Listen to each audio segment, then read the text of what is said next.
Where, guys? Welcome back. Honestly, I've been trying to set up this stream for I think the past 45 minutes, cause for some weird reason, YouTube just keeps dying out, and I don't know why. Ever since some sort of update from yesterday, I've been testing stream from the YouTube end to try to get it at a consistent bit rate so that YouTube wouldn't die every 5 seconds. But I somehow just can't do it.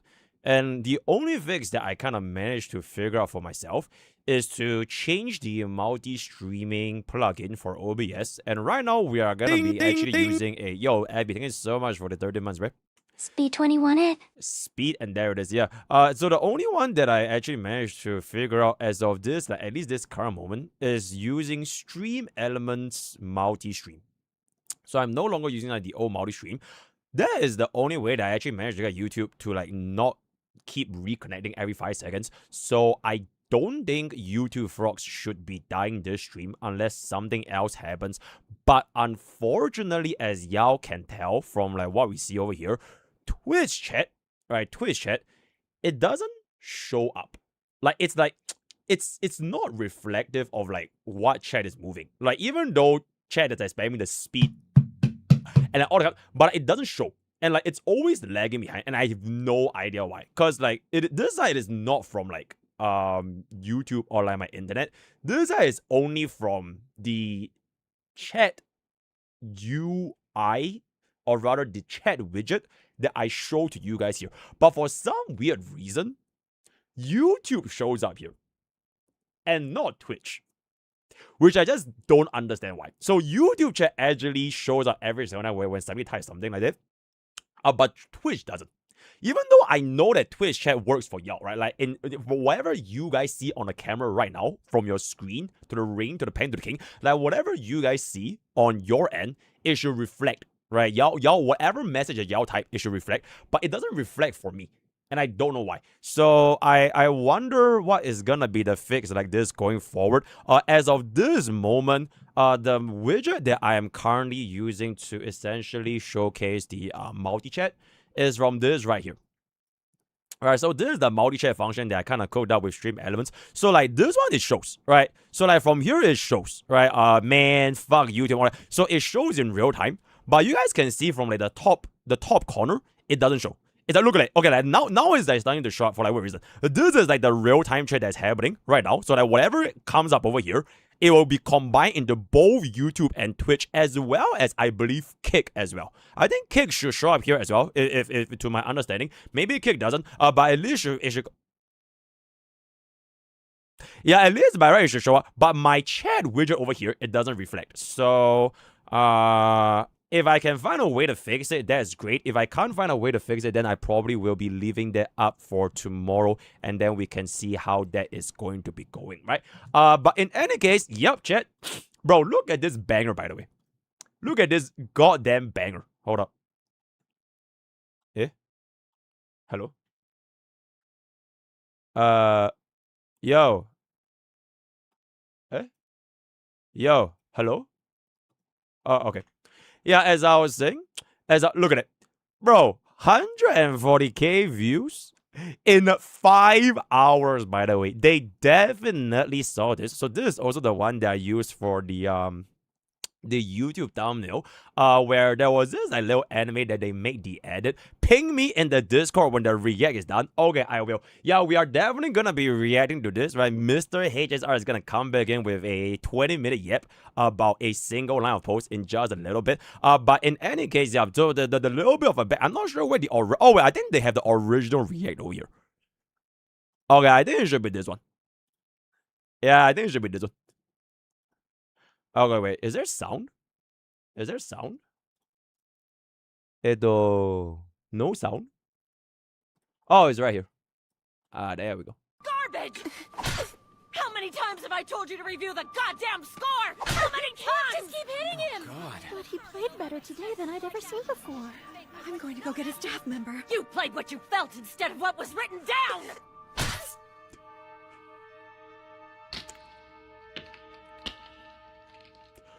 Oof. Oh no. You're not going to bed until you play it right. Oh What are you, a damn beginner? You're worthless. Saki, he's just And help me get that. Help me clip that and ship it. Help me clip it and ship it. POV Hoyo decide to buff Black Swan. Yeah, help me clip it and ship it. But yeah, this was the context of the original video, which is very, very good. In any case, wait, chat, actually give me 1 second. I think there might be a way for me to fix the multi-chat thing. Let me see if this is possible over here. Streaming tools.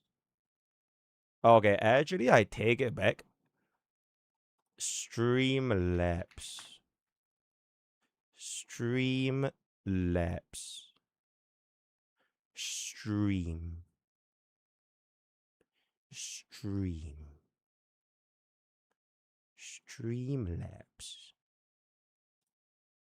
Hold up.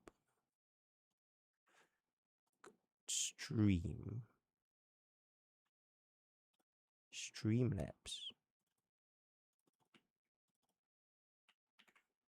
Let me see this.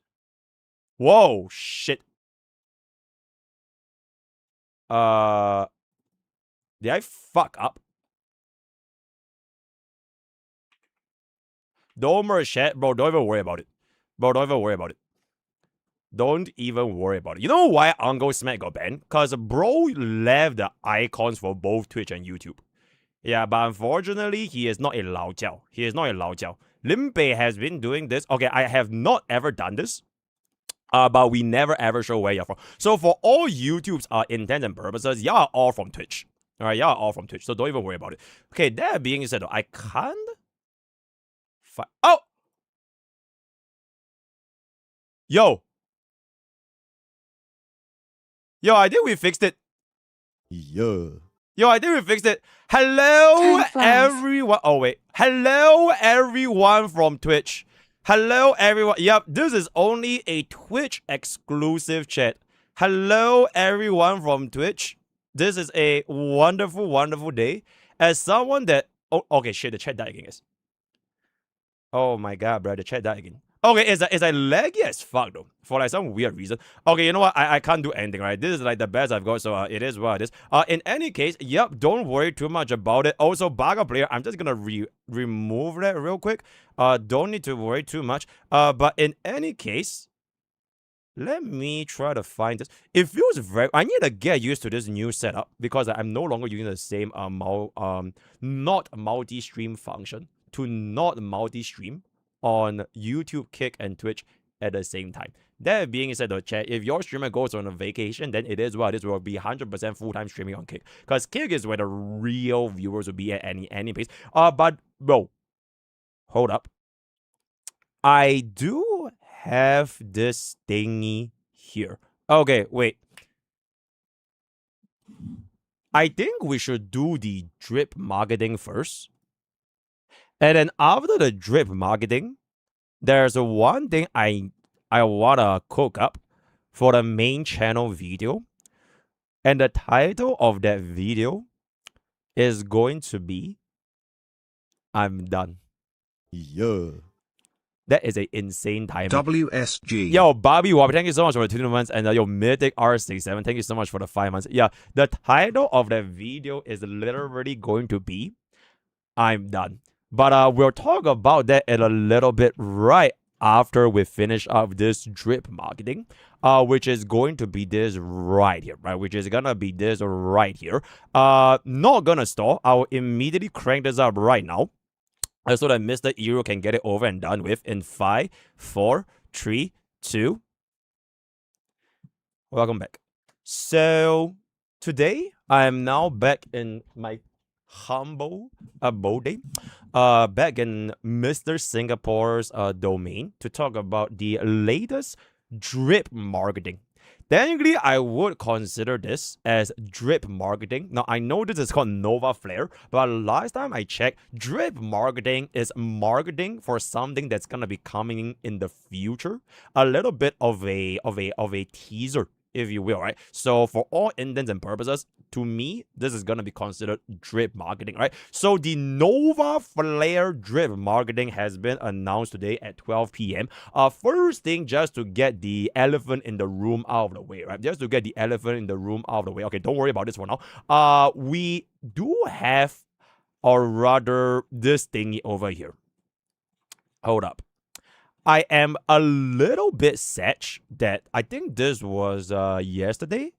Yeah, this was yesterday. I'm a little bit sad that yesterday there was no Elation MC drip marketing. Because by right, it should be 5-star for day 1, 5-star for day 2, and then finally this is gonna be like essentially back when RMC was announced, it was around this caliber. So unfortunately, we did not get an EMC drip marketing.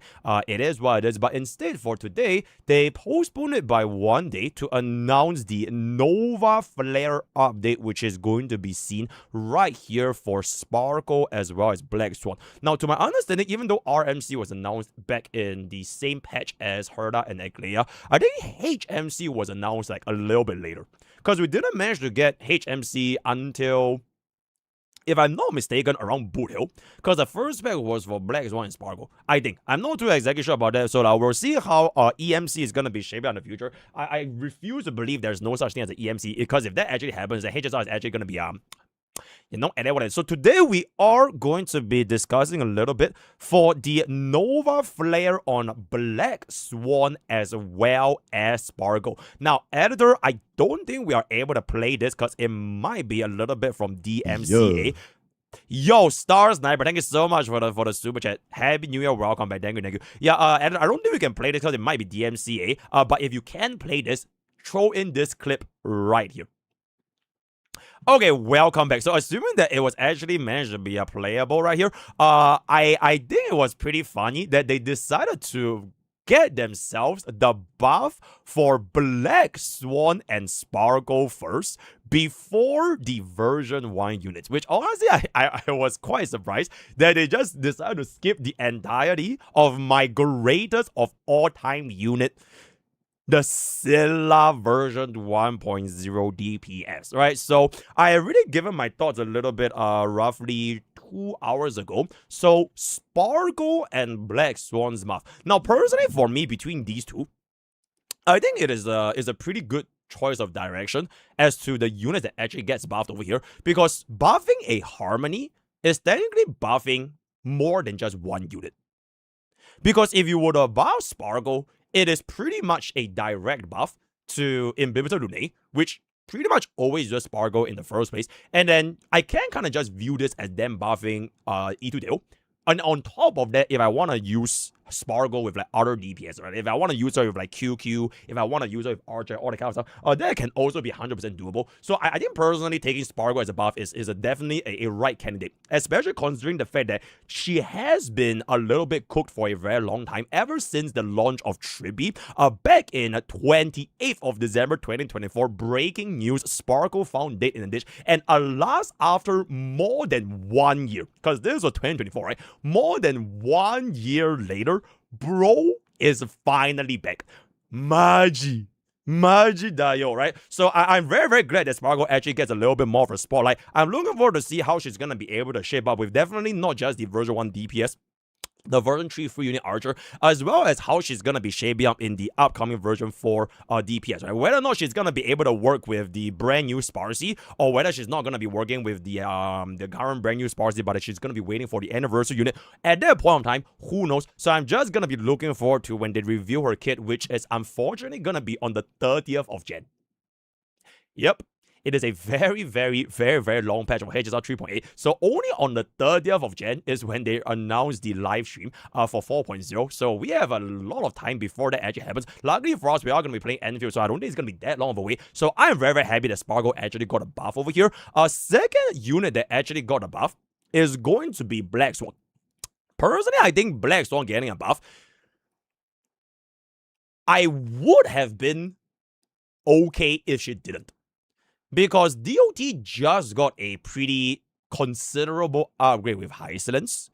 If players put Cyrene just for DOT, I think whether or not Black Swan gets this buff over here is not going to be that significant. But to be fair, a lot of DOT mains, I don't think they would have thought of going all in for Cyrene if it's only for the purpose of DOT, right? Because I've even said it for like my early access videos when it comes to like buffing Cyrene's, or rather Cyrene's buffing capabilities to like the multiple teams in version 3. DOT is like one of the least obvious, especially in a sustained setup.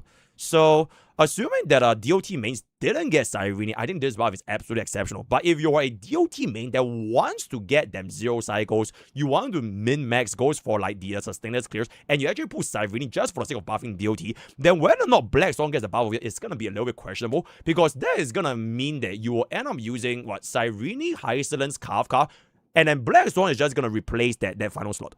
So we'll see how that goes, because Black Swan doesn't really give you the stack for Cyrene unless you went all in for the E2, which is like a little bit questionable, because I frankly don't think that E2 Cyrene is gonna be like that crazy of investment, especially just for the sake of like getting the stacks up as fast as possible. Yo, start like when I so much. Okay, give me 1 second. Let me just yap to you in like just a little bit, right? Yeah, but I think Black Swan getting a buff here, it's great for DOT mates, but I think they could have done it without Black Swan. Also, I just thought that this meme was really, really funny. So maybe this is the reason why they actually got the buff for Black Swan. I'm not going to be complaining because another generation W for DOT mates, because what I'm guessing will happen is that they might be preparing to not give DOT any love for like a very long time. Because we just got Hysolence. And indirectly, Cyrene also buffed Hysolence indirectly. I don't think they made Cyrene for the intention of just buffing DOT. But what I guess might happen is that in version 4, they are gonna be moving away from DOT for a while.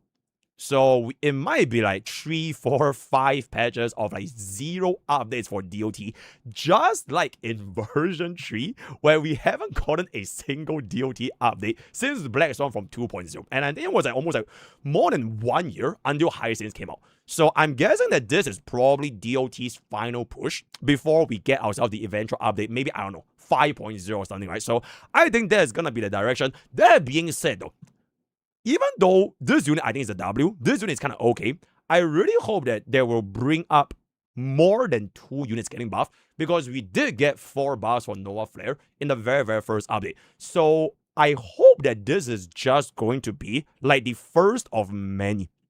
You get what I'm saying? So if they can release this buff for like the first patch, they might release more Nova Flares going forward in future. Particularly, I really, really, really hope to see them buffing Scylla, because personally, this is honestly a little bit biased. I really like the way Scylla plays in a turn-based game. I think getting extra turns and having this mechanic where you get yourself the resurgence and you can stack on the additional energy, time your ultimates, and then get double resurgence back to back, I think it will be really, really nice. And it wouldn't really change anything. It will be as if them giving a buff to, let's just say, for example, Jingliu. Because Jingliu, even though she got buffed, she doesn't really change that much in the grand scheme of things for the HP dealing DPS. Blade has a little bit more of a playtime in Jingliu, so whether or not she gets the buff or don't get a buff, it doesn't really matter that much. But for those players that want to play Jingliu, it is a very, very good update, because at least I think Bro can definitely still clear, right? So if Scylla can actually get a buff, I'll be very, very happy. Other than that, I don't really care about Argenti. I think Bro can die, right? I don't really care about Luocha that much. If Hue or Fu Xuan gets buffed, that will be really good. Actually, in particular, I really, really hope they buff Hue. I really, really hope they buff Hue, because like, if we are going to be going into a skill point economy, or like a environment which promotes the use of skill points, right? Hue actually uses a generational amount of skill points. It's just that she uses a little bit too many skill points to the point where her sustain is getting a bit of an issue. And frankly speaking, if you don't have the E1 or the S1, her kit just feels very, very feels bad, because there are a lot of things that you just can't do and just get one shot. So if Hue gets a buff on top of the current utility she provides for the attack buff and energy regeneration, I think that would be really, really nice, right? Other than that, I think generally speaking, the most important thing that I will be looking forward to over here is definitely going to be Sparkle. Out of the reasons of buffing Sparkle, right, I don't think they give her this buff just for the sake of looking backwards. Because we already know for a fact that Sparcy is a Fire Elation DPS. And the next upcoming Memory of Chaos, which is Calamity Boss Sam, the Environment Breach Nest, it is based on skill point economy consumption. So, personally, between these two, I really, really hope that Sparkle can actually get the same level of upgrade that Kafka has done for the old DOT team comp, to the point where she is almost as close to, maybe not tier 0, because to be fair, she is like a 2-year unit, but tier 0.5 would be like a really, really good thing. So like for example, Ranmei, right? Ranmei is probably not tier 0 in a lot of the current version 3 team comps, but she's a decent enough alternative substitute to the point where if you really don't want to go for the vertical investments, she can still get a job done. So I hope that they can bring Sparkle's utility as a version 2.0 support, Harmony support, to around that same job that Ranmei is currently doing. If you're not going to be pulling for a version 4 vertical support upgrade, you can still go ahead and use Sparkle to fulfill that role. I think that will be like a super, super nice direction,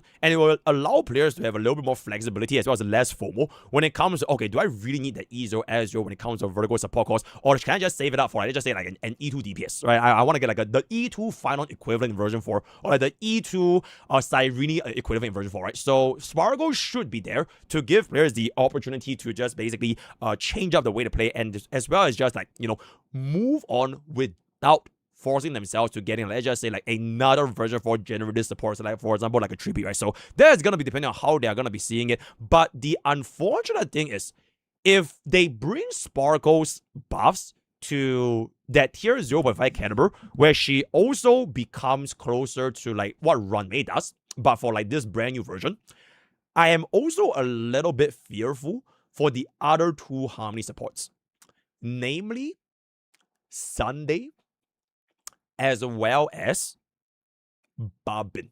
Because to be fair, E1 Trippy might still have a little bit of room to play, but Sunday and Babin, these 2 Harmony siblings, right? I think it'll be a little bit hard. Because like, if she's already gonna be doing that role for the generalist support, I think Babin probably can still find a little bit of play if she just goes into the field with face help. Trippy can still find a little bit of play if you still want to stick with the Remembrance flagship without, like, for example, if you want to run F9 main DPS, you're probably going to be running Trippy, especially if you take out RMC to go to EMC. So I think Trippy still has a little bit of home. But the most homeless guy, if Sparkle actually becomes like that good to the point where she's going to be the generalist support, is probably going to be Sunday. Right, I can't really think of a scenario in which I can fit Sunday into a best in slot team if Sparkle actually goes above and beyond what Bro is actually gonna be doing, which honestly is a little bit poetic to a certain extent, because when Sunday came out, almost everyone was like, oh my god, bro, Sparkle is literally useless, especially if you put for E0 S1 Sunday, because E0 S1 Sunday literally generates you more skill points every 3 turns than E0 Sparkle. So after like, I guess at this point it's been like almost 1 year since Sunday's release, there is a potential that Sparkle might just be able to do that better than Sunday. And even worse, they are both Harmony, which means if you want to use Sunday's light cone on Sparkle,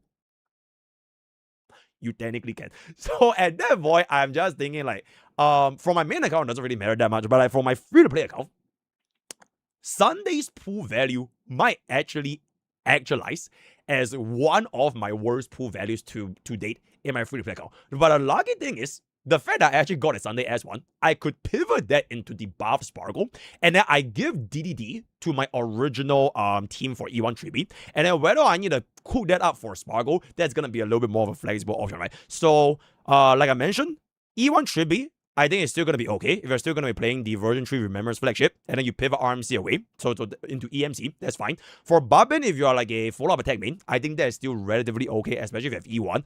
But for Sunday, I just don't really know where can I see a place for Bro anymore.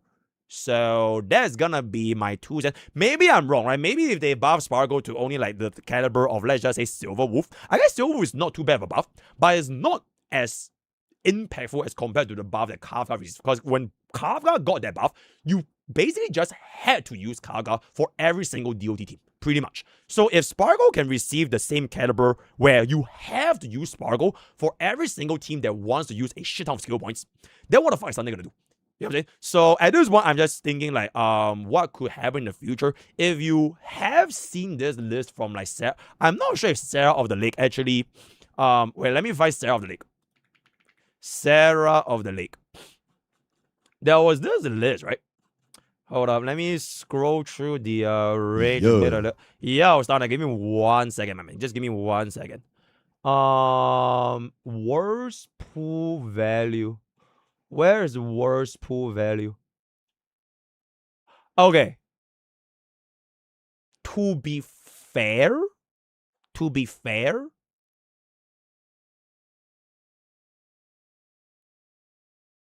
I think this is probably not going to age very well. But we also don't really know what Sunday is going to be cooking up going forward in the future. Because nobody know that they were going to buff Sparkle, right? But now with this context in mind, if, let's say, you pulled for Lingsha and you skipped all the break DPS let's just say you really just didn't pull a single break DPS and you went for hyper carry Lingsha, I think this actually might be able to cook something up. But now that they are gonna be giving this buff to Sparkle, I think only time will tell if Sunday will still get a home. Maybe they give the Sunday buff next version. Because at this point, all these buffs are like purely like speculations. You will never know what's actually going to be happening until they actually reveal it's going to be happening, right? So that is pretty much going to be that for our Nova Flare Drip marketing update with regards to Sparkle as well as Black Swan. Hope to see them getting more than just 2. Because I think if it's just going to be 2 for the entire year, it's a little bit sad. Also, it will be quite nice if they can buff light cones as well. So that way, please dev this. Let me know what you guys in the comments below. Word of the day is gonna be Sunday.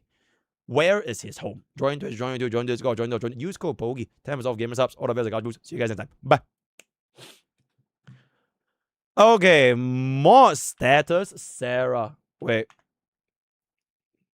Oh, it doesn't exist, and there it is. Don't worry about it. Let me just close this right now. Let me just close it right now. Ding, ding, ding. Yo, Honkai Star Guy. We pull in for Yao Gang. Yao Gang, thank you so much for the sponsor. Okay, give me 1 second. Let me upload this as fast as possible so I can get you. Yeah, someone ping Iru. It's done. We can just get it up right now. It's done. It's done. Sparkle and Black Swan buffs. Sunday homeless. 4.0 Nova Flare update. Okay, we'll get that over here. Okay, yo, Sarah, what do you say? Sarah, what do you say? Oh, is this one? Let me take a peek of you. Oh.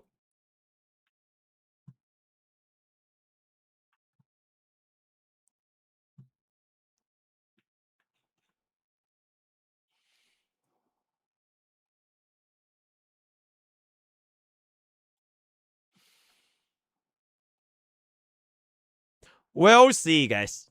All right, we will see. All right, we will see. We will see. I think at the end of the day, it really just depends on like what is the direction of the buffs that they're gonna be giving to Sparkle. Cause like it really is like such a huge competition between both Sparkle and Sunday. And it's almost like apropos, just like in the lore, if you guys read the HSL story, where like Sparkle was literally being a racist towards like the chicken wing people. Alright, like it's kind of funny that now, after 1 year of essentially almost getting shadowed by Sunday up until Cyrene, now the turns have tabled. And she might legitimately just take away Bro's job. And in fact, she might literally just steal away Bro's light code. So we will see how that is gonna be happening. To be completely fair for this list, you know what? I have faith in D-Herda. I have faith in D-Herda. Number one, also because I'm slightly biased because D-Herda literally saved Bob's early game and mid game. So she had incredible goddamn value for my free-to-play account. And also, if we have another Ever Edition, hopefully it's not going to be a next situation where like she literally just like does his job better than D-Herda. If they release like a version 4 Ever Edition that actually supports D-Herda, like for example, Card to Akron, that might give us a little bit more of a leeway. Because if we have that, then I can pivot D-Herda the version 4 Ever Edition, E1 Trippy, as well as DHPD. I think that would be a very, very good team. And I would have saved up the cost that I would have invested into E0, Ezreal, and Nexa. So I wouldn't have felt the pressure to get E0 Serija. So that would be pretty good. Other than that, I think Saber is purely just a waifu pool. And Glea, frankly speaking, if you want to play her, you still can. It's just that she needs the work for Cyrene as well as a whatchamacallit. Cyrene, Trippy, or Sunday. Oh wait, oh my god. You know what? Sunday might not be homeless for Aglea.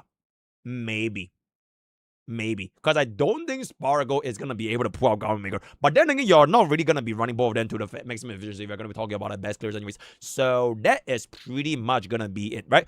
Okay, I use Sunday with Aggro and Saber. Well, it is time to use Spargo, buddy. Right, it is time to buckle up and use Spargo. Can't spell for shit and then... Okay, chat, I'm also trying to get used to this like brand new layout. Because unfortunately, Twitch chat is just like constantly like half the time is lagging, but half the time is not lagging, so it's gonna be great. But that being said though, Mr. Star Sniper, what was your message again? Spargo getting buff means I can use it for my third anomaly team with Archer. I managed to get that for reasons. That's really, really good. Sunday buff incoming. Yeah, if Sunday does get buff out of Spargo, okay, frankly speaking, you know what? I think between Sunday and Bubbin, they should buff Bubbin first. Or, hear me out. They buff Teep.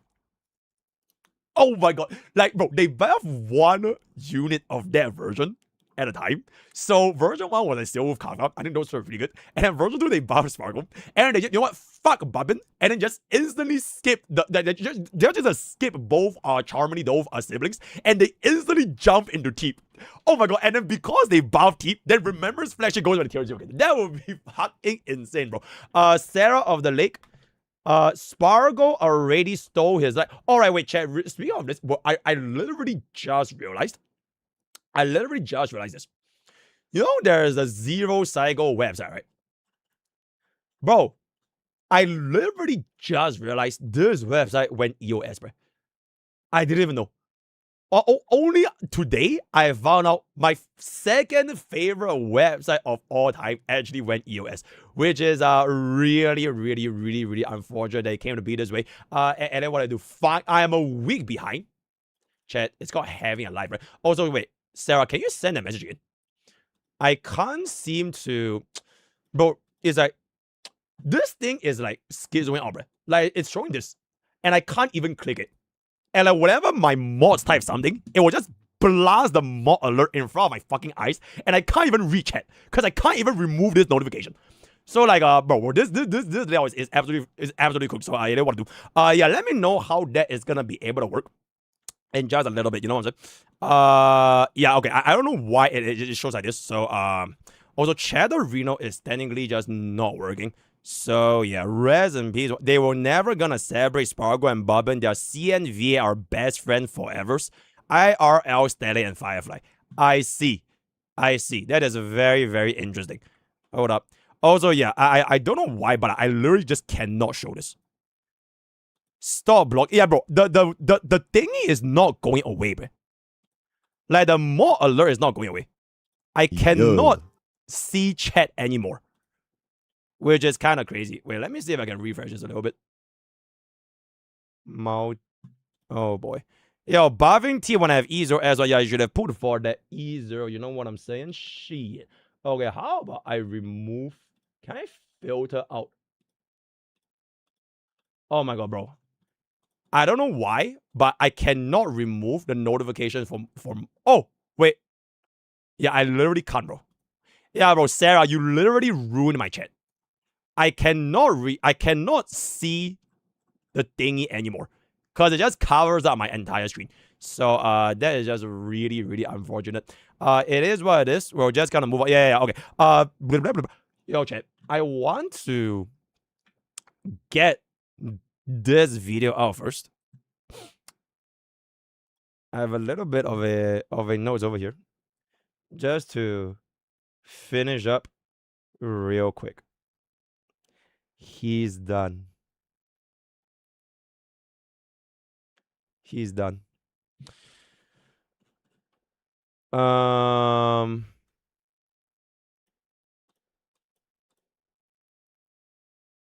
Okay. Can you read my message? Ask Daria for a good swap up. Absolutely. Okay, I can see y'all right here, but I can't see it on like my thing about anymore. Because I'm literally still more alert. Sarah of the Lake, more alert. Wait, Sarah, can you type something else? Can you ping me and type anything small so that I can get rid of the media Discord app thingy? Because it literally just. Oh my god, thank you. Yes. Okay, thank you. Okay, safe. Okay, well, okay, stop. Enough. Okay, yeah, enough. Okay, never ever ping me with a media attachment again. Because it would. Okay, now it's good. Okay, now it's good. Okay, now it's good. Also, yo, our kickers okay. I actually don't know if the kickers are okay. Oh, yeah, B bubble? Okay. It shows B bubble, but it wouldn't reflect on it. Okay, don't worry about it. Okay, chat.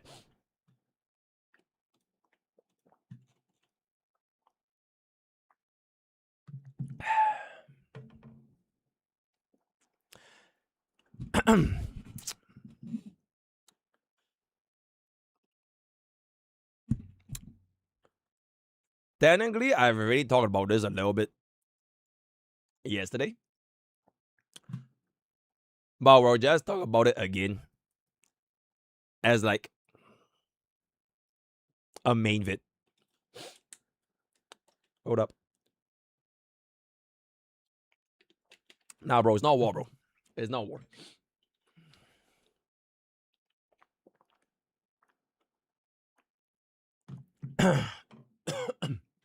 Okay, wait, actually, give me 1 second, guys. I want to stop.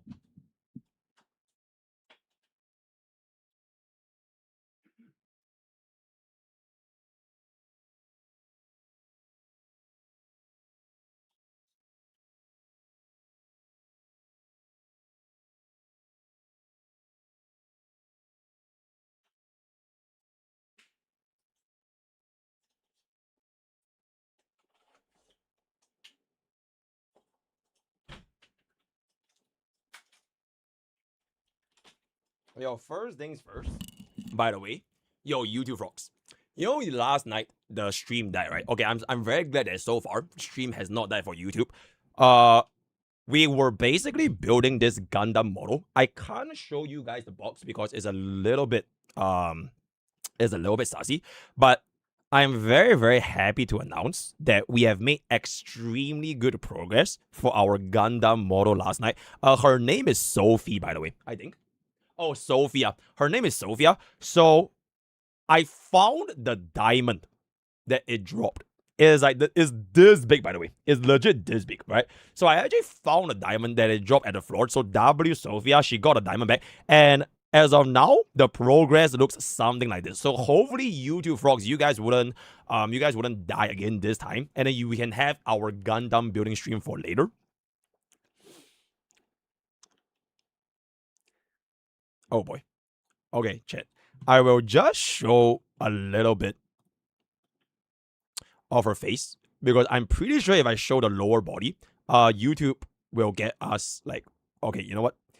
Okay, yep. So this is gonna be Sophia. I won't show anything more below, but frankly speaking, this is a really, really good. It's like the details on like the thingy is like okay, yep. Okay, so very, very good. So later on at the end of this stream, we'll once again be cooking up Sophia's. Today, I think we'll finish off the arms as well as the legs. So she can actually be more or less complete. And then probably by tomorrow, we can finish the entire thing. Because she has basically one last set of like weapons for the claws as well as the tails, right? So that is gonna be that. Oh, where's the arm? Don't worry about it. Okay.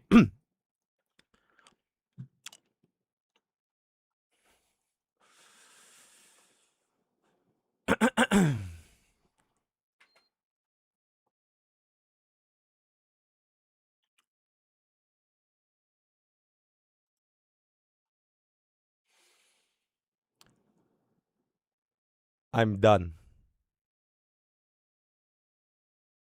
Alright, hey guys. Welcome back.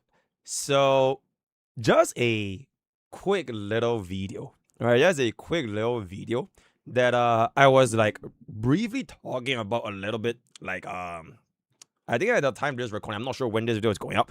I was like talking about a little bit. This would probably be one of, if not the biggest change in our content creation journey ever since 2023 when we went full time. And I think I'm at a point where I am confident as well as comfortable enough with myself as well as my community to explore this going forward. I'm done. Okay, you're crop that power, by the way. I'm done. It was at a tone, right? It's like done is like something else, but it's like it should be lower. So crop the first one up and okay, just crop all this. Is this? I'm done. I am done with gacha games. Specifically, Yeah. that is a horrible timing. Yo, Oh, thank you so much for 2 months. I am done specifically with gacha game stories.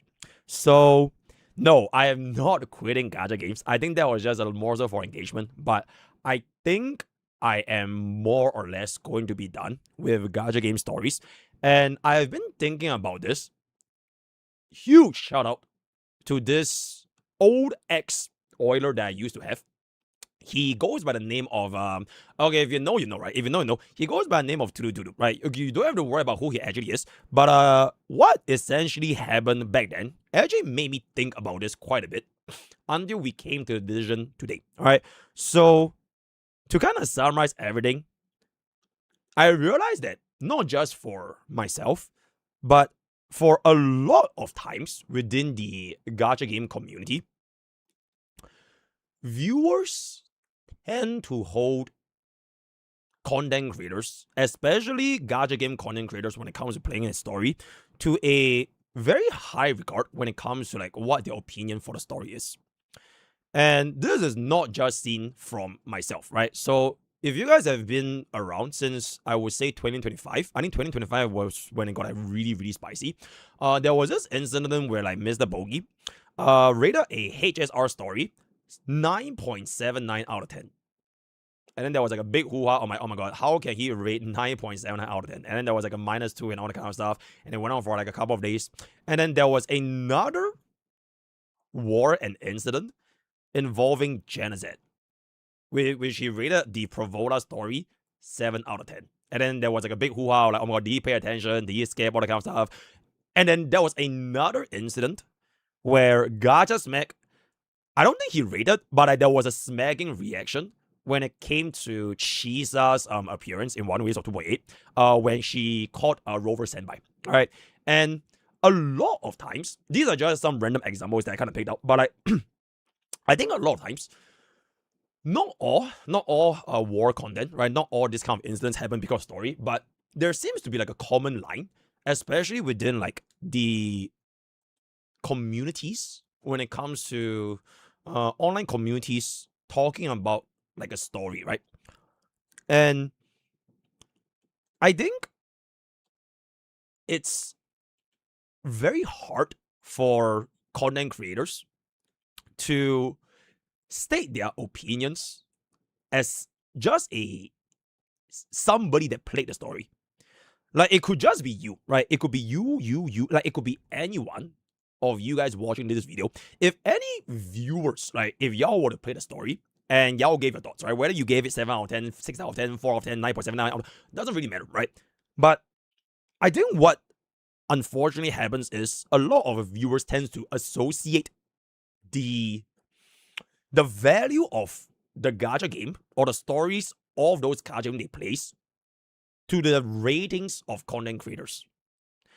And if a content creator doesn't give it a favorable rating, or if let's just say a content creator gave a gacha game story too favorable of a rating for a gacha game that they probably do not prefer, it is gonna lead to like discourse within the community.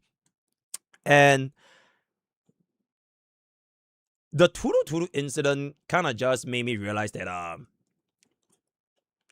does it really matter that much if I myself, let's just say if I was not a content creator, let's just say I was just some random guy and I was just streaming like myself playing the gacha game, whatever gacha game story is gonna be, and like I just did it on Discord, all right? And then we were just like yapping with like our girlfriends. I don't think it would ever be that big of a deal if I played at 4x speed. If I skipped one chunk of the story. If I made jokes at like certain points of the story. If I didn't pay full attention and I was just like laughing and talking with my friends in the middle of the gacha game story, it wouldn't be that big of a deal. But when it came to the platform, people tend to get very, very sensitive about whether or not a content creator is like, oh my god, do you pay 100% attention to everything that has been happening for the lore and what's going on in the story for like the X amount of time? And if he didn't, right? Let's just say for a specific moment, he lost focus.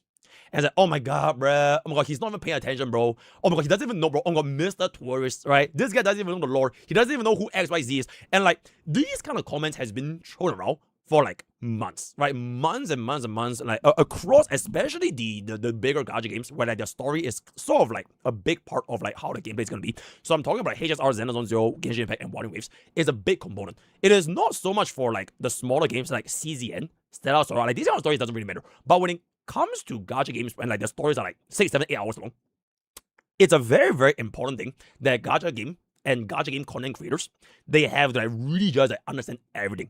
Otherwise, you're just labeled as not paying attention. You're a hater. You hate playing the story. You don't even give a damn about the story. So how dare you give a rating when you don't even understand everything, right? So this plus the Turu thing, plus what I want to do in 2026, led me to this decision that I made as of this video. And I've kind of realized that I just don't really care that much about a gacha game story to begin with. And I like to play gacha games because, as the name suggests, it is a game, right? It is a gacha game that's meant to be played. I like to go in and like raise units. I like to try end game content whenever I can. I like to I would slam 10 hours into anomaly arbitration without breaking a sweat, and I actually unlock the fucking, and I will try like every possible scenario. For example, HSR, as compared to, let's just say I spent 10 hours in like version 3.0 HSR story, where maybe out of those 10 hours, probably like 3 hours I'm like, yo chat, like okay, but that was the last time, right? I think this year I really want to like tone it down and give you guys like my more genuine and like less brain all kind of things. So the announcement where I essentially want to make is that whether or not I play gacha game stories, be it for like Zenless, right, Genshin, right, Wawa, it doesn't really matter at the end of the day, because like you guys don't really need to have someone else validate what you feel about the story, right? The only exception is probably at this point HSR, because number one, yes, I have a bias for HSR. Wow. Somebody having a preference in 2026. That is, he's done, right? He's done. So I have a bias for HSR. I've been playing the HSR since day one. I've been more or less, not a lore expert, but I think I'm more or less caught up with like most of the things that's been going on for the entire time. So at this point, it is one of the only games in which, okay, you know what? I'm going to be hanging around and see how the plot is going to develop. I'm interested in to seeing like whether or not Planet Acadia is going to be able to pop off, whether or not we're going to be getting like a snooze fest. But for real, if version 4.0 story for HSR is just really not that good, I legitimately might just lose interest. Does it impact the way that I make my content? I don't think so. Because at the end of the day, me playing a story is like, let's just say, if a story takes me like 2 or 3 streams, that's 2 or 3 streams, and I make like one video highlight of me playing a story, and then like one video talking about like what I thought about the story, that's kind of it. Out of like let's just say 1 month, I pump out like 30, 40 videos. Those are like almost all exclusively like pools, endgame content, teams testing, zero cycles, or like out of different gacha games that we're gonna be playing. So like story content it's such a small part of like what I personally do. I don't build myself as somebody that, okay, I'm the story guy. So frankly speaking, if HSR, right, even HSR, if version 4 is gonna turn out if it's gonna be, let's just say like Reba, right, if it's gonna be like 2.6, then so be it. So be it. For Wandering Waves and Zenless Zone Zero and Genshin and like, okay, I guess these 3 are like the main games that we will play for the story. I kind of treat them a little bit like how I personally treat Avengers Endgame. I'm somebody that grew up watching the very first Marvel's movie, Iron Man. I think that was like, holy shit, bro. I think that was like back in like 2010 or some shit. It's like super, super long ago. So like, I grew up watching Marvel series, The Avengers, from the first Iron Man movie all the way until Avengers Endgame. Right? I watched almost every single installment. Maybe I missed a couple here and there. But at the end of Avengers Endgame, to me, that's when I'm done. It was a fantastic ending. I enjoyed my experience watching like Winter Soldier. I watched Captain America. I watched Ragnarok. I watched the Guardians of the Galaxy. Whatever else happens after Endgame, I have not kept up. I have not kept up with like the TV shows, the different spin-offs, right? Even more movies coming out. And they have been pumping out a lot of different movies over time. They might be good. They might be bad. But at this point, I'm kind of like, I don't really factor myself to have that deep of a interest in them anymore. And like there's like nothing personal. Which is why I have not played 2.8 Warding Waves. I don't think I'm going to be playing 3.0 Warding Waves. I don't think I'm going to be playing YIG's Companion Quest. I finished Genshin Impact 6.2. I mean, I was ready to finish it, bro, but like 2.2 thingy happened. So I don't even think I'm going to be finishing Genshin Impact 6.2. And I don't think I'll be doing Genshin Impact 6.3. So the more I start to like dissociate myself from like these three, the less involved I tend to get. To the point where whether or not I do them or don't do them, it wouldn't really impact myself playing them if I really want to. Like for example, yesterday, I had a lot of fun playing Zenless Zone Zero. Right, the co-op event was excellent. I think the co-op event for Zenless is like one of the best updates they've done. Alright, the brand new shield defense. I haven't tried the daily assault yet. I'm still gonna play more Zenless Zone Zero later with like a different DPS to see what's up. Maybe I'll come back into like Genshin Impact. I'll try their Spiral base as well as the what's their anomaly operation again?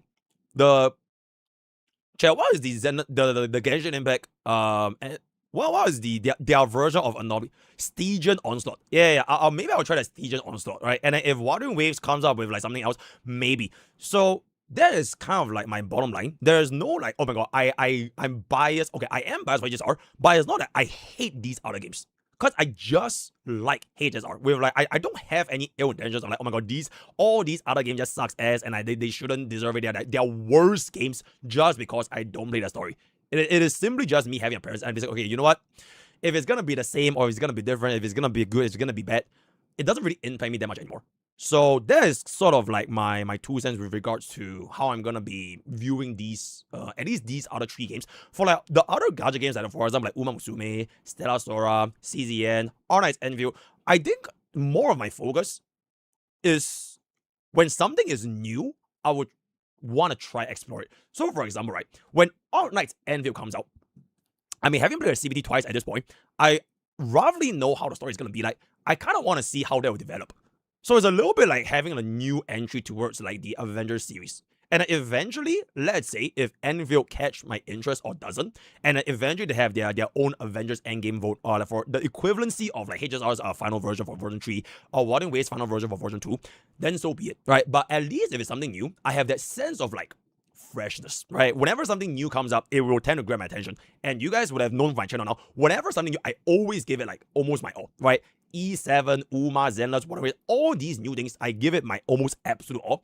And whether or not I burn out and I lose interest, that's a story for another day, right? At least as of that moment, I know I genuinely like what I'm doing and I like what I'm playing. So with that, I kind of want to bring in to the final point I want to make it today, which is sort of like an announcement.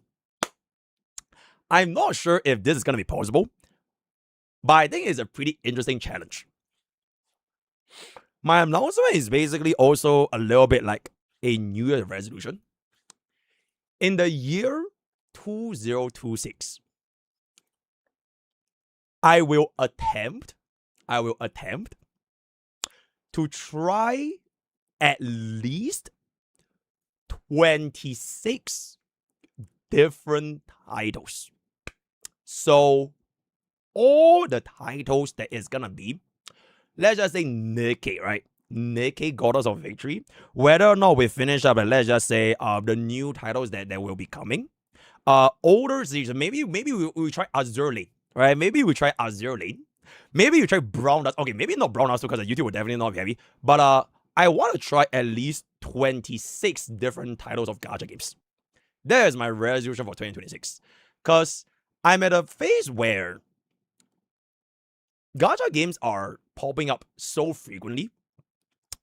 And the quality in which these gacha games are popping up and the speed that they have from 2025, 2026, most likely 2027, is gonna be a lot faster.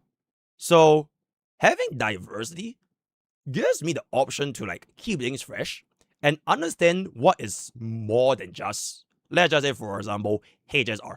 Alright, today we're gonna be doing a bit of account reviews, but like I was like super chill, even not playing HSR last day, yesterday, and I would literally rather. I genuinely Oh my goodness, cannot Koizida. believe this shit. Thank you so much for 29 on the tier 3.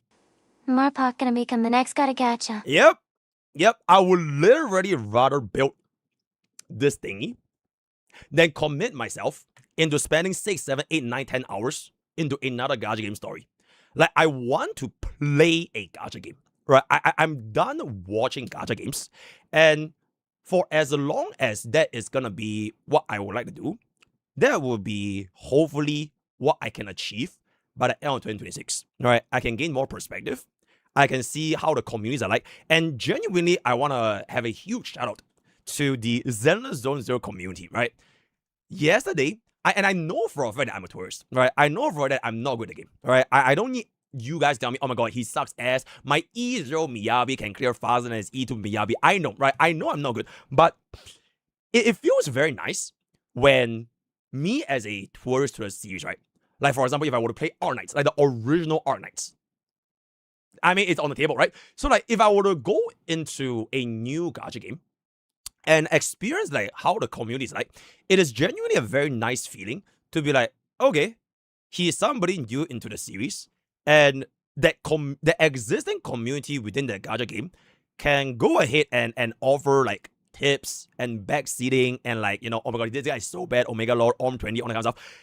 And it gives me, like, a sense of, like, wow, there are actually people out there in the gacha space.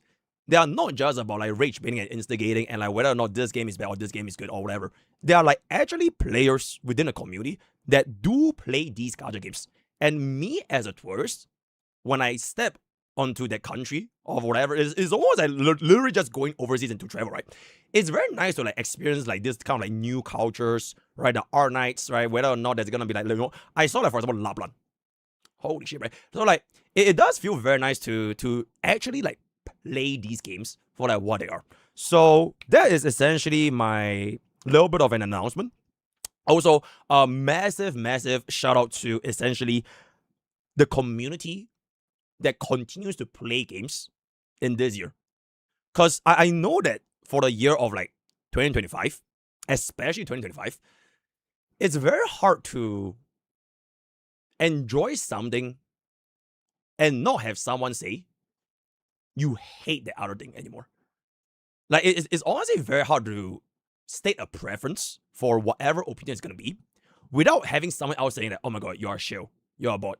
And for those of you guys that legitimately still play gacha games, which is why I really like, for example, like Stellar Sora and CZN, because the communities will never really give a damn about like what's going on with the whole Crow versus Horror thing, right? Like, they are just there to play games.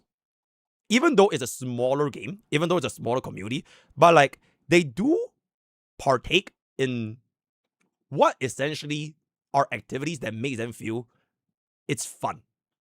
I don't know if it's fun to keep going to war with everyone else, but I really like this kind of things in which all these different tours that we will be going for in 2026 might lead to something that will turn the gacha space into a more positive one. All right, so that is basically my final point. Also, looking forward to more Pokecore videos when we're gonna be getting more of the guide content. Let me know what you guys think in your thoughts and comments below. Word of the day is gonna be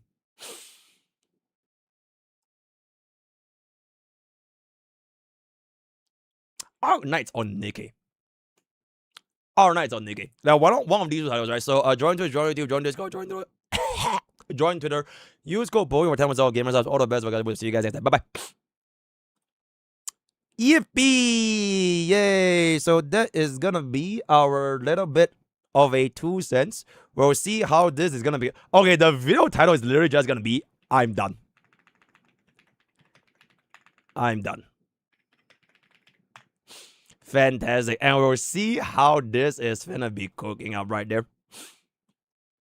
Yippee! He is done. More yeah. So like we'll definitely like think about it, right? Like out of like that 6 to 7 no brain rot, right? The 6 to 7 hours of a gacha game story, I could literally just take that time and play like 3 different gacha games, 2 hours each.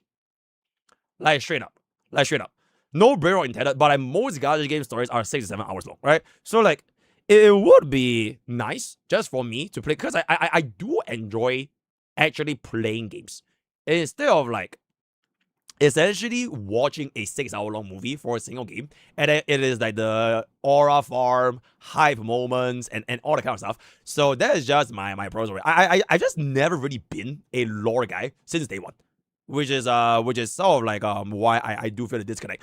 Sarah message. Okay, thank God you said that, not Sarah. So what's up?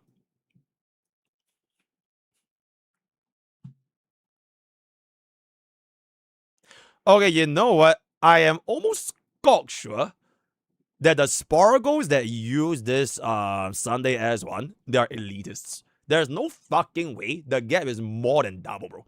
Like anyone that is part of this is they're basically all elitists that does 0 cycles or all like sustainable skills. So this is just not a representation of the edge one. Yep, and there it is. And there's an Archer. Okay, exceptional.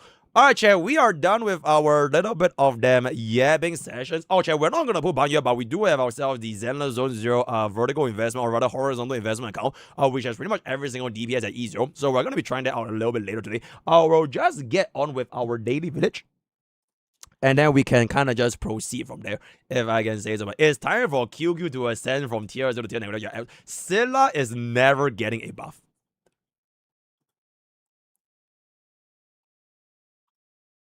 Wait. Duo OT is back. Oh, is that Soldier Boys? Unfortunately, we can't play because it's gonna be DMCA. Miyabi is fading. That looks like the Huan Huan stare thingy. Ke has something to say. Hey, how are you doing? This is definitely gonna be DMCA. You have to watch this anime. It's Uma Musume, but better. I literally know what the fuck is JoJo, by the way. Okay, but we'll watch this one Friday. Even more Saber. 収束せよ星の息吹輝ける未来を示せ勝利は我が手にエクスカリバーエクセレンス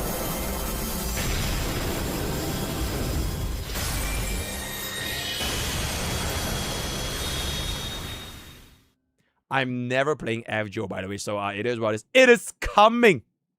Genshin Impact anime confirmed. That is really, really good. Oof.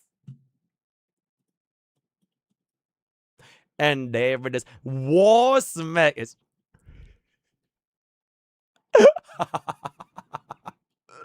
Oh, the fact that we just finished the yapping about... How long is this video? Ladies and gentlemen, we have a very Holy important... shit. Oh, wait, is this the box to react? Oh my god, it's the box to react. Okay, let's take a pic.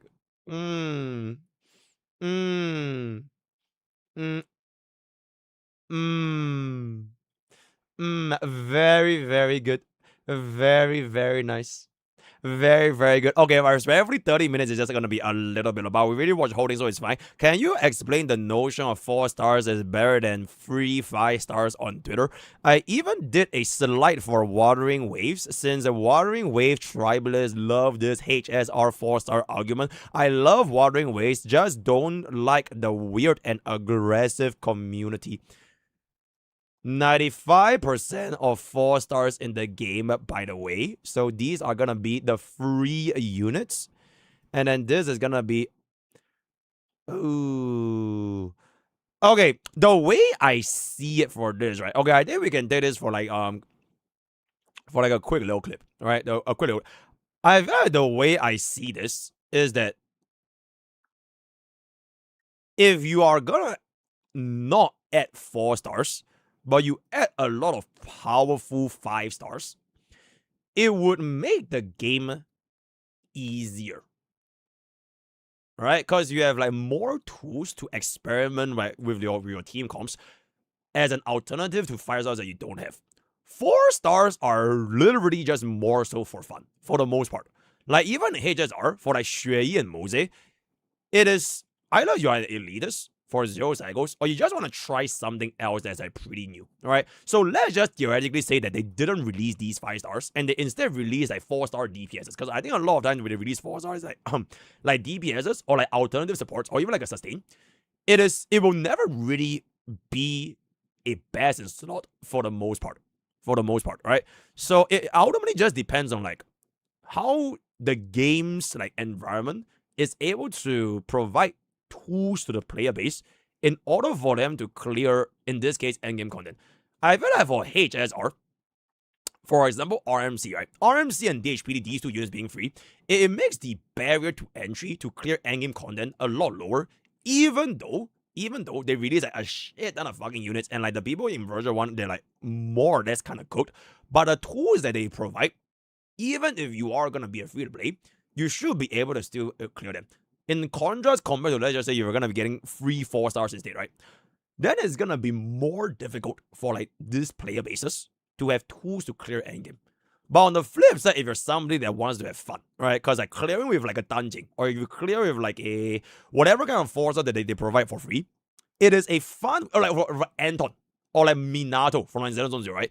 They are just like alternative ways. They'll probably never ever be meta, but it is like more fun because you can basically just go about these like alternative ways to clear endgame content, even though they are not as easy or as efficient compared to, for example, like the 5 stars option. So it ultimately just depends on like, do you want to like try out different things that might not be as meta, or do you want to have more tools that make it easier for you to clear endgame, right? So it kind of just depends on what you guys like. And then right? Yeah, and also Minato being a 4 star is really good. I don't know why people want to make him 5 star. It just makes it way more difficult to pull. So and then what, right? NTE drip marketing. Alright, and we're doing Uma Musume today. Yeah, absolutely. We're 100% doing Uma Musume today. Character info daffodil. She is very big. I wish she has a long hair though, but yeah, she is very, very big. I don't think there's too much there. Is there like a video? Very, very good. Very, very. We'll see what's up when the game comes out, right? Is gacha game could have a huge problem right now. Oh my god, a huge problem. Wakarimashita.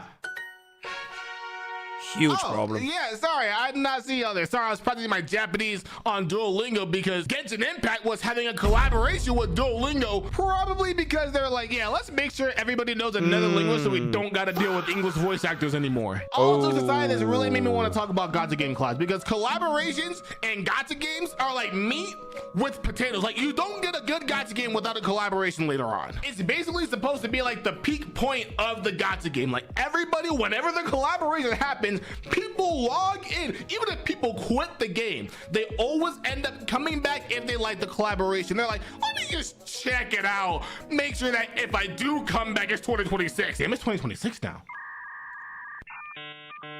If I do come back in 2028, I at least got my 10 subs for XP. free one in my collab. And you would Oh my goodness, bro has a 232 speed free run.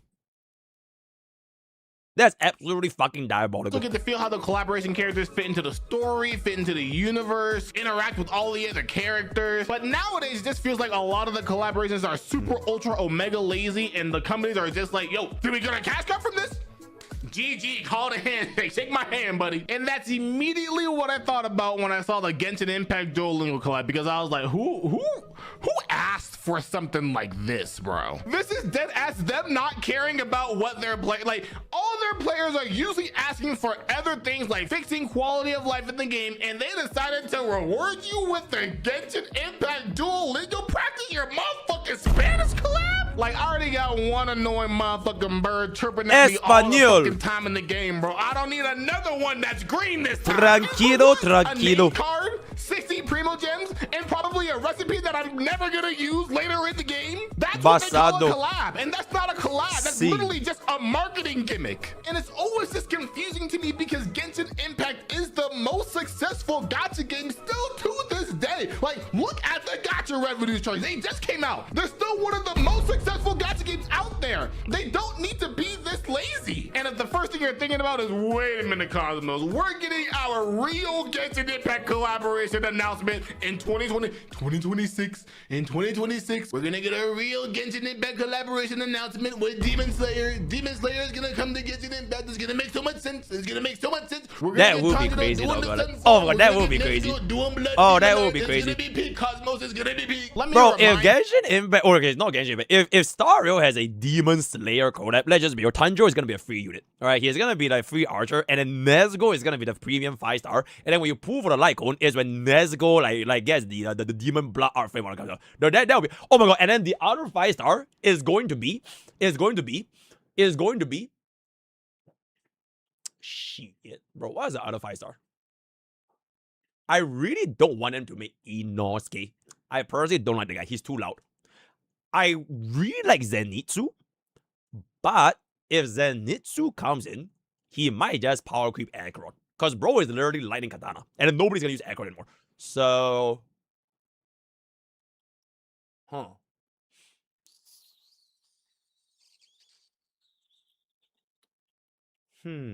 What's a good 5-star? Nah, Gyu is too classic, bro. Gyu is too classic. The boobs girl. What the fuck do you just call her? Wait, what's her name again? The boobs girl. Yeah, the pink hair boobs girl. Now, Muzan is gonna be a final boss for sure. Muzan is definitely... Mitsuri, yes! Mitsuri, the boobs girl. Okay, you know what? Yeah, Mitsuri is gonna be the other 5-star alongside with Nezuko, and then Tanjiro is gonna be free, right? Absolutely. Because I know that you forgot, because everybody forgot about the fact that Genshin Impact already had a character collaboration with Horizon Zero Dawn when they put Alloy in the game. Allegedly. Nah, Muzan is never gonna be a collab. Because a lot of motherfuckers don't even remember that. That was super back in the day. That was by far one of the most blatant, and it was crazy because I feel like it should have been clear as day back in the day. But back in the day, we were all blinded by the happiness, joy, and wonders of Genshin Impact first launching. So Alloy coming in the game was blindsided. We were like, oh, we get even more free stuff? But in reality, Alloy was one of the most blatant, uninspired, soulless cash grabs we've seen to date. They just dropped her into the game and like nobody asked for her. And for the people, the very few people that probably did ask for her, suffered because she was not enjoyable to play. There was no story quest, no event build up, no nothing. They just gave you the character like, yep, here you go, Alloy, bro. Have some fun with this 5-star that pretty much plays like a 3.7 star, not even a 4-star, by the way. This character's garbage. If you use him, low-key, you're trolling. By the way, I do know there are people out there that do play Alloy. There are teams out there that support Alloy and make her do a lot of damage. I just still think you're trolling if you use her. On top of that, if I remember correctly, I'm pretty sure her weapon was also locked to only PlayStation players. So if you played on mobile, you were suffering, bro. Something like that is honestly just disgusting. For one, the IP that gave them the rights to use Alloy in the game, and two, the fans who really actually like Horizon Zero Dawn and Alloy. And if you thought Hoyoverse was gonna stop there, nah, bro, they wanted to shake your head one more time with Hawkeye Star Rail. When they announced the Fate collab, everybody pretty much lost their minds. They're like, oh my god, a real? You know what? It is time to be Mr. HSR. It is time to defend my favorite billion-dollar Dawei company. And I'm gonna say it. HSR's Fate collab. It was executed well in terms of units, bad in terms of story. But as someone that cares about playing the game, I like the collab. Because Archer is legitimately a pretty fucking insane unit. And Saber, to be fair, she is more fan servicey. But if we do get like vertical supports for like energy regeneration, I can see a future where Saber becomes going up again. Like, I only care about what the unit does in that unit itself. I don't really care that much about whether or not the story is going to be that good. So for example, in Epic and right, Fraven is fucking insane. Whether or not they gave a good story for Fraven, I just don't give a fuck, right? The unit themselves are my personal priority when it comes to whether or not the collab was good. And to think that they gave a free Archer with a free Lycone, I really like the Fate event. The only thing is that the story is asshole. I never do. Anime collab in a real 3D anime game? No. Also, the collab made me watch the entirety of the Fate series. from UVW to Zero to Heaven's View, all that. And I have no regrets. Absolute cinema series watch party. You can check it out on our kick.com and all that kind of stuff. And we're going to be watching Uma Musume Season 2 very soon. They have billions of dollars to use in their budget. It's over. It's over. We won. We won. We won.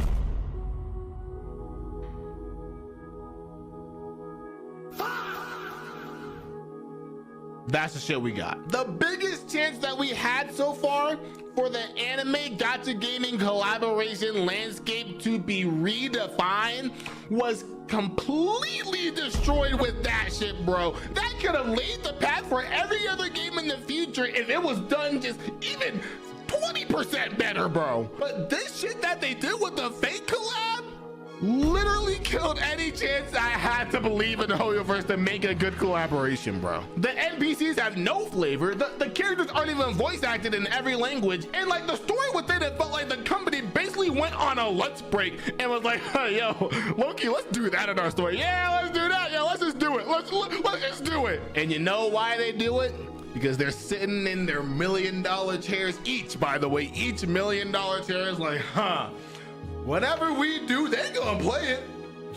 So why even bother? Cause they gonna play it. So it was super low budget, uninspired, and they did not give a fuck. And you can easily tell it was uninspired, especially whenever you compare it to the collaboration like Epic 7 had with Freerin. Even as a 2D game with a lower budget, Epic 7 put in the work. All of them, Freerin, Fern, and Stark, didn't just look like characters. You actually felt like they made sense in the world. Freerin's kit was obviously one of the most powerful in the game's history, which if you watch Freerin, it makes complete sense. And the event gave you a legitimate reason to care about her. It was like an actual celebration of Freerin being in Epic 7, not just a soulless cash grab. And if you're there like, oh, well, it's only Epic 7, so clearly it's not the norm for gacha games to have good collaborations, then you look at Reverse 1999 with the Assassin's Creed collab they did. They integrated. Oh, this was really good, by the way. We got a reasons I've explained for this with the with Assassin's Creed back then. Oh, that unit was really good, and the story was actually really, really good. Yeah, I like this, and I don't even play Reverse 99. And Cassandra into a time travel narrative that actually made sense for their world building. They gave away a maxed out character for free and implemented mechanics that changed the way you play the game. So it felt very refreshing. It proves that even a smaller studio with a smaller budget can put their heart I and never soul played into a Assassin's Creed, collab by the way. and So make like, it be I cherished already by know the lore and everything, but this was a good So collab. imagine if they had the budget that Hoyoverse had. And that's when we get to Wuthering Waves with the Cyberpunk collab. And yes, because of that random ass Sonic Persona collab, I'm about to glaze the fuck out this game. So if you don't want that, click the fuck out this video. Because it feels like these people really understand how to deal with an IP being introduced into their game. The Sonic Persona collab literally came out of nowhere. And you're like watching the live stream, you're like, what the fuck? They just dropped this shit out of nowhere, didn't even talk about nothing? Maybe this shit not even gonna be that good. And then whenever they started to implement it and get into detail with what was going in that collab, we got the music, we got the stickers. It felt like it actually fit in the universe. It literally changed the exploration of the game to make it feel like an insane customization aspect to the entire new region they introduced. And this, honestly, this collaboration was the perfect way to lay the framework for what they can do in the future, because this makes me feel like they're gonna have a lot more collaboration than just Persona and Sonic, like a lot more mini collaborations to go with the expedition bike and all the things they can add with that. Like they can add different music. Imagine if they just added Devil May Cry music, bro, just because they already got that shit in PCR. So imagine they just added in Devil May Cry music. You just on your bike listening to Devil May Cry music, bro. So on top of that, imagine whenever the Cyberpunk collab comes out, let's first of all forget about the characters. Forget about the characters that we got in Cyberpunk right now. Do you really not think they're gonna add this song while you're riding around as Lucy, bro? And it's just so beautifully implemented, because the way that they're adding all this stuff into the game actually makes sense. Like, they're not just forcing a little Persona event into there. They're making it actually be used throughout the entirety of 3.0 so that you can go into 4.0 like next year, be like, damn. Yo, I missed that shit from 3.0. Let me go back to the by the way, I don't know if this ride DMCA just around having a my problem. bike and Yeah, I don't think it listen should be DMCA because like he needs to monetize his jobs. Like, they're literally making something that you'll miss whenever you move on from it. So you have to go back and experience it. That's the way you implement a collaboration into a gacha game. And that just makes me think, if they just sprinkle that shit in there without even any warning or hesitation, imagine everything they're cooking up for their Cyberpunk collab with all the premeditated marketing they've been implementing so far, everything that they've been working on with this collaboration in this game. It's been almost a year now. It's been like 6 months now. So you know they cooking up something with that shit. And then as soon as you get to 3.0, you see Lahai Roy and you see the futuristic tech that it got, it feels like Cyberpunk is going to fit perfectly into this universe. And that's what people genuinely thought with the Fate collab in Honkai Star Rail, but they dropped the ball. But in this game, it feels like they're not gonna drop the ball because they haven't really dropped that many balls. And they dropped a couple balls. They definitely dropped a couple balls, but they didn't drop that many balls recently. And they just like 2.7. Galbreda fit into the story perfectly out of nowhere. So now you know Lucy gonna be in the game, and she's gonna fit into the story quite perfectly, because who knows, she might be in the rest of the 3.0 story. If Rover doesn't collect Lucy, I don't want to collab anymore. He better damn well collect Lucy, by the way, right? He has to collect her. Gather her, if I can say so myself. And at the end of a Cyberpunk's collab in Wuthering Waves, we have to take her to the moon, bro. Right? That is the only way this collab story can end. I grab Lucy by her fucking hands when she does this, and we all go to the moon together as we absolutely destroy Adam's Special. That will be collaborative, right? Absolutely. And then you think about the combat system. David, I don't even know who the hell that is. Everything is don't worry about it. Into Wuthering Waves. Like, you can already see Lucy with her wires having some crazy animations. Like, think about Camellia, literally like a next upgraded animation power creep Camellia coming into the game. That's probably what Lucy's gonna be like. Futuristic. It's just very clear to me that the way they designed their combat to be extremely dynamic means that they can do basically whatever they want with any character they implement into a game. Not just a turn-based animation like Saber, which the animation in the Honkai Star Rail does look amazing. But whenever you feel like you're actually doing that shit, bro, you're not just watching it, but you're making that shit happen and switching to other characters at the same time, implementing their playstyles with Lucy. Imagine Lucy with Cartetia, bro. Do I need to say anything? The point is, that would be crazy. Hoyo Games, Gacha Game collaborations are hot fucking garbage. But I think Kuro Games is gonna fix that shit and lay a path for the future 3D Gacha games to do collaborations just like they do. Bro, I wish Kuro Games can make a turn-based Gacha game. Bro, I would drop HSR so quick, bro. Absolutely, right? Bro, I waited for a day. Bro, they need to make a turn-based, similar kind of system with like HSR, and then they add RDA. Yep, with the best and picks. And then they have the same units that are from Wuthering Waves and make it in turn-based. Absolute cinema. We're gonna have high expectations. Everybody has high expectations for the Cyberpunk collab. I think they're going to be met with a very delicious meal, and everybody else afterwards is gonna have to follow suit, or they're just gonna be destroyed and implode. So when we're in 3.4 and 3.5 and I'm there in Wuthering Waves playing as Lucy from Cyberpunk, I'm gonna be looking over there at Hoyoverse players. Bro, I love Lucy in the one. Yep, I'm looking forward to the Cyberpunk voice actors. Absolute cinema. Absolutely. I love Wuthering Waves. I love it. Really, really good. So we've never come to the end of today's series on the Clip channel. Hail Wuthering Waves. Hail Cyberpunk, the greatest gacha game collaboration anticipation that we're gonna be in a very long time. WWW. Okay, this is gonna be done. Very, very nice. Very, very good. Bro, I love Wuthering Waves. Oh, here is another 8K. Can I beat Wuthering Waves Dimension? That is absolutely crazy. Get ready to buy a new phone or laptop, buddy. Okay, before we move on, right? Like I mentioned, whatever anyone else feels about their game, whether or not they hate Star Rail, they like Wuthering Waves, they like Star Rail, they hate, I don't give a fuck, bro, right? It is at the end of the day a preference. and there's just no reason to like ever go to war. I just don't care, right? If he loves it, fantastic, because he's having fun, right? So I legitimately think like fantastic, right? 开心就好，开心就好。This is the era, this is the year of peace, love, happiness. I legitimately don't give a fuck. Okay, anyways, to support future versions, the system requirement will be increased. At that time, blah blah blah blah blah. Learn more. Yippee! Yay! Blah blah blah blah blah blah blah blah blah blah blah blah blah blah blah blah. I mean, there's nothing that crazy, right? It's just 16 gigabytes of RAM, bro. Like, everybody should be having 64 gigabytes of RAM, right? It should be like a bare minimum. So I don't think this is that crazy. Other than that, it's kind of okay. Support a specification. Okay, like nobody runs 8 gigabyte of RAM, like in 2025. Right? Literally no one. So 2026. Okay, so very, very good. Very, very nice. That's $500. You know what? I love AI, so it is what it is. Milastria Wonderland. Fantastic. And there it is.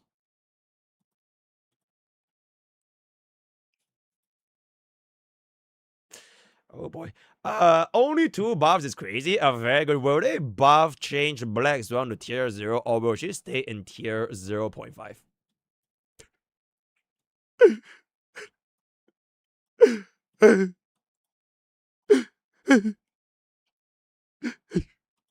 Okay, help me get it. Help me get it. This is really good. Okay, add a sad music behind. Add sad music. Yeah, add sad music. Really good. How to bring bro back.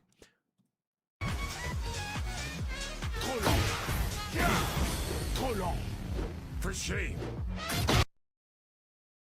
Okay, very good. The best yapper in gacha. Holy, is this a Genshin Impact tier list?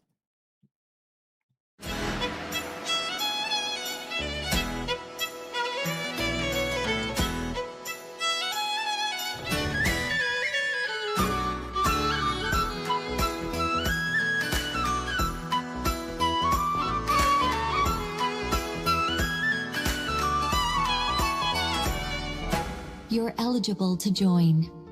You're next, MrPokke. All right, I'll start where we left off. 5 times the required Kuvaki dose. Whoa, whoa, whoa. Hey, wait a minute.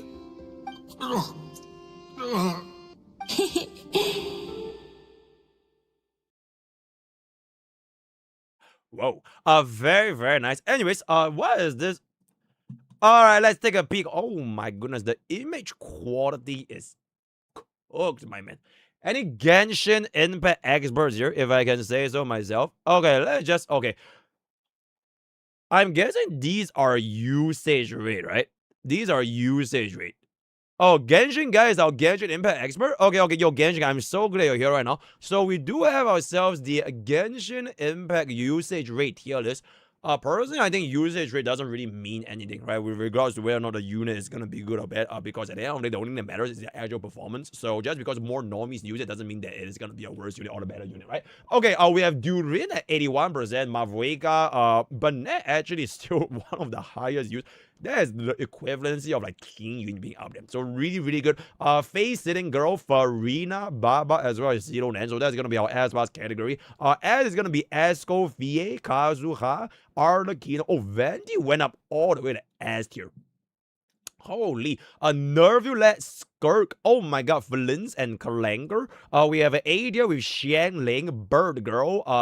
What's her name again? Zhongli, La Uma, Xiao, Yalan, and Caitlyn. And then this is gonna be Miku, Big Aboba. We have Albedo, Silver Wolf, Cat Girl, Ineva, Risley, Caitlyn 2, Kali, Cassandre, Agleia, Wanderer, Official, Shy Lily, Sucrose, Xian Qing, Sajwani, Caitlyn, what's her name? Alright, oh my god, Alice, right? Alice, wait, no. Oh my god, what's her name again? Chat, what's her name again? Chat, what's her name again? What's bro's name? What's bro's name? Navia, okay, yeah, Navia, Hu Tao, Childe, Sweetly, oh my god, Flints, we have Mona as well as a Raiden Shogun, and the rest of the units, they are basically unplayable. Subscribe for more Genshin Impact tier list tips. Okay, how many get it into a short? and we can fit it in within like 40-ish seconds. Crop out the part. Crop the part where I forgot Navia's name. Etc. Okay, yo. Yo, chat, this could be our new, oh my god, bruh. This could actually be, oh my god, bruh. And then just clip it and then make it white. Oh my god, bruh. Oh my god, bruh. Yeah, yo, help me make it, Mr. Cole. Go. Oh my god, bruh. Alright, real good. Yo, Genshin guy, how accurate do you think this tier list is with regards to how strong a unit is in Genshin Impact? Where is my Genshin Impact expert? Where is my Genshin Impact expert? Good day, my friend. Love and blessings to you on chat. Yo, Pork Josh TV. Thank you so much. Very good. 95% accurate. It's pretty accurate. Oh, I'm asking the wrong person. Okay, so but Genshin guy says it's accurate though. So I think it's gonna be good, right? Go to heaven. Okay, that's gonna be really, really good. Okay, that is good. Okay, so okay, this is very accurate. Okay, that's gonna be very, very nice. Right? Starting this week, 07 Uma Musume Season 2. Oh shit. Okay, chat. Me personally, I don't like watching the anime immediately when they start. I prefer just watching when they just finish holding in one shot. Because I refuse to wait 1 week for one episode for like 20 minutes. So like it is what it is. Time for Mr. Streamer to watch Body on Kick. I will finish Uma Musume. Okay, but the first thing I want to do is I want to finish up Sophia. Right? When you finish up Sophia, then we'll go back to the Uma Musume. Here's our character's importance for future story after 3.8. Protagonist. Elio, which is Car. 3.8 big review, her 0-point mission. In the 4th finality, when IX is going to consume everything, she and Children are going to be the last survivor, and someone's going to kill IX or reverse everything. Crazy. The finality squad. If Firefly's mission is that crazy, imagine there's, what? Potential Aeons and Aeon killers. March 7th, Cyrene, Phynon, Raspberry, Phynon ain't killing nothing, bro. He ain't killing nothing, bro. Bro landed 1 damage, and then Nu just regenerate back in like 2 seconds, right? So he ain't killing shit. We have Jing Liu with the propagation, really cool. Ran Mei, bro, is gonna ascend. Lurcha, Dahlia, Diarra, as well as Akron, very, very Astro Express members. Very nice. Oh my god, chat, hear me out. Hear me out, guys. What is the game that we're playing? That's right, it's Honkai Star Rail.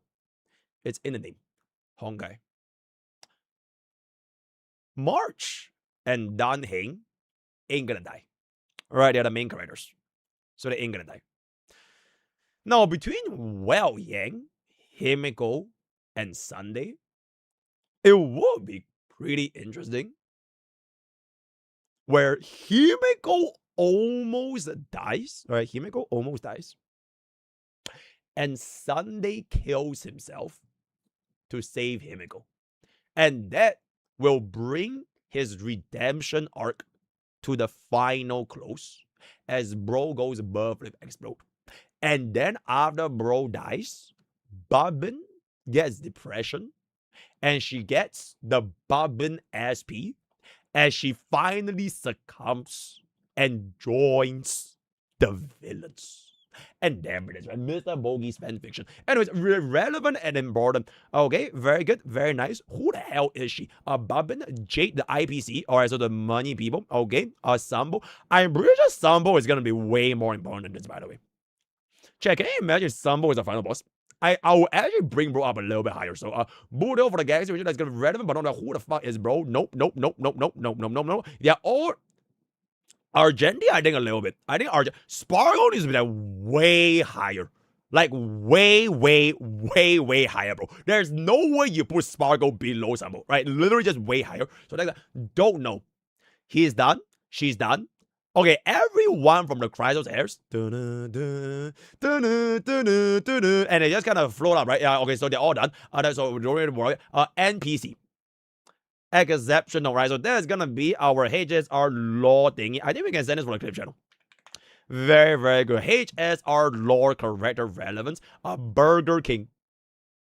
Yippee! Oh my gosh, oh my gosh, she's so happy. Very. I think he likes Dan Heng. I don't know. Okay, very, very good. Secret Advisor. Yeah, we've already seen this. Good luck. And there it is. DHPD all the way. Very good. Okay, which there we have come into the end of our daily village. We are now gonna move on to Ask Pokke.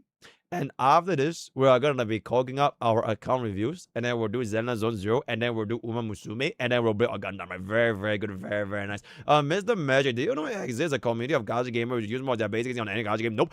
Do you enjoy the top end? I compiled the top 5 best one video from blah blah blah. Top 5 $1 to 5 video tomorrow. Why is this in before you play? Yo, Iru. Wake up. Why is Hyacinth with 400 speed here? Right? Okay, yeah, you please wake up. Anyways, top 5 best before you pull. I legitimately think rank 1 is probably going to be Sairidi. That's fucking crazy, bro. What the fuck? Okay, I guess that is absolutely... Okay, you know what? I'm gonna throw a random curveball right now. I'm gonna throw a random curveball right now. I'm gonna... Boot Hill. Okay, that's actually close enough, though. Yo, that is close enough, guys. The random outbreak unit, but wrap up with the 66k exceptional. All right, we're gonna go for another random curveball. We're gonna go for another random... All right, you know what? Fuck it. Jade. My day is... My day is rank 3. That is fucking crazy. Okay, I think Jade might... Okay, either Jade or Yingli. Like a crazy-ass random out unit that I just never know before. Okay, close enough. Right, close enough. 6, 6, 6. Very good. Final.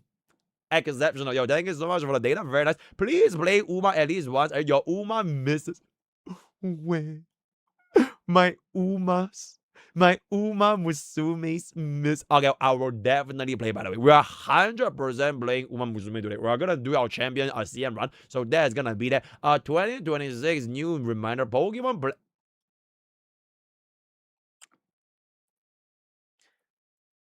I've told you guys this last year, by the way. The moment Iru finishes our Pokemon Emerald Nuzlocke, I start Pokemon Platinum. Did this. But whether or not Iru can finish up Pokemon Emerald, that is a question for another day. The progress bar, I frankly think, I have no idea. I have no idea. So we'll see what's up. Is there any way I can get a Mars Foods Rose permanently? Ask and you shall receive. And there it is. You're absolutely welcome. Well, Mr. Abyss pulls Skirk on her rerun because Mr. Abyss account is bricked without Skirk.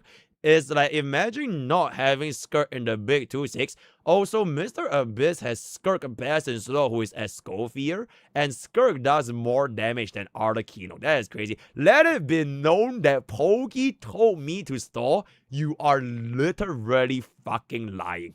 You are literally fucking lying. Wait, really? Hold up. You are literally fucking lying. Wait.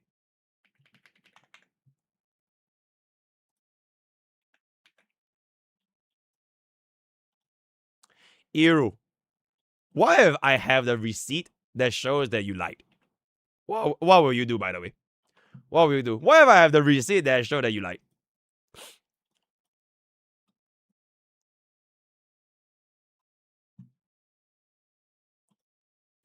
Alright, I'm exposing your ass right now. Ladies and gentlemen, Iru of the Lake.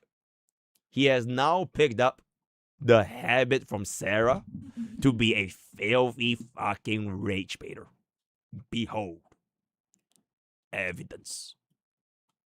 Speaking of, 29th November to 4th December, I'm out. So please finish Emerald by then. Yeah?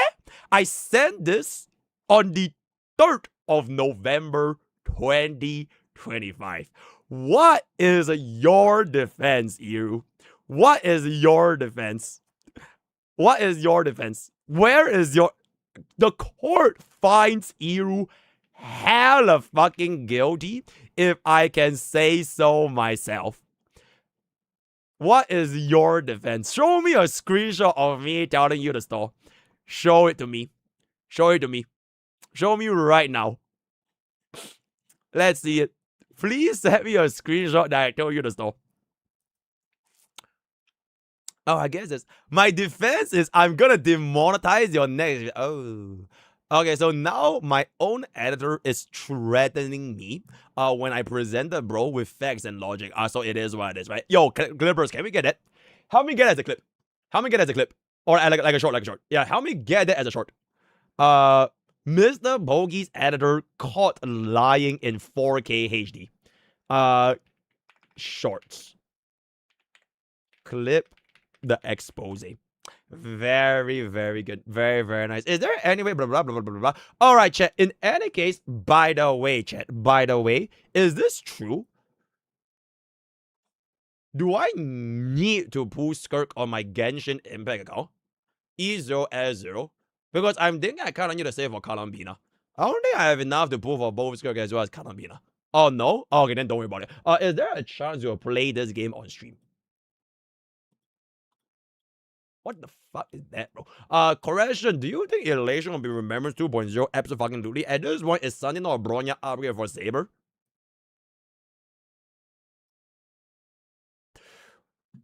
I don't know what's gonna happen after Sparkle gets buffed. So I'll just see what's up, right? Hello, MrPokke. Sad to hear that you're moving on from other gacha games. Sorry, it's okay. I saw you doing Xeno's Endgame. Have you considered doing Genshin's Endgame?